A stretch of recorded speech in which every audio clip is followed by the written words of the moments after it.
Have you heard a financial advisor talking to you about guaranteed and non-guaranteed returns when you're running through the benefit illustration? How much do you understand about the 3.25 versus 4.75% non-guaranteed returns before you sign and commit to the policy? Do you actually think that you are getting back 4.75% returns on your policy?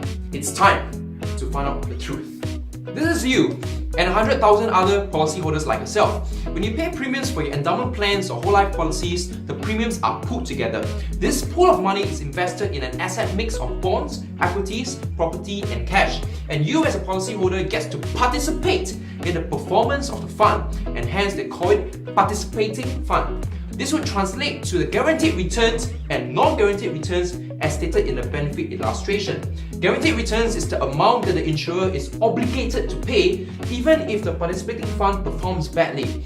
As for the non-guaranteed returns, in a range of infinite negative returns to infinite positive returns, insurers project an investment return for the participating funds at 3.25% and 4.75%. Now you might ask, why 4.75%? Because 4.75% is regulated by the Life Insurance Association of Singapore, in short LIA, and because 4.75% is what they deemed as a safe and long-term investment rate of return. And the 3.25% is simply 4.75% less 1.5%. Once again, these are projected rates of returns, so actual returns may vary. The participating fund may perform lower or higher than these rates. LIA conducts yearly reviews to ensure that assumed investment returns continue to be appropriate. Now, what the benefit illustration is actually saying is that if the participating fund achieves the 3.25% or 4.75% return, then policyholders will get the non-guaranteed bonus projected in the policy. Please do not be mistaken that you are taking home 4.75% returns on your policy. No, you're not.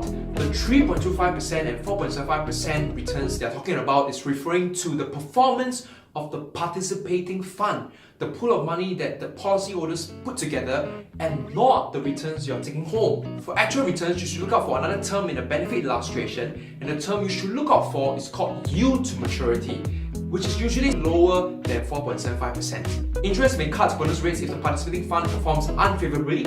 However, insurers do try to avoid cutting rates because this will cause dissatisfaction among policyholders. Also, bonus cuts are mitigated by insurers' practice of smoothing of bonuses. Insurers prefer to avoid large fluctuations in bonus declared year to year, and they do so by holding back on bonuses in years whereby the participating fund has done well, so as to maintain the bonuses when the participating fund is not performing as well. Furthermore, once bonuses are declared and added onto your policy, they are vested and guaranteed. The insurer cannot reduce or remove them later on. I hope this video has been extremely useful for your future insurance purchases. If you have any more questions, I will be happy to sit down with you over coffee for a discussion. I'll see you next time.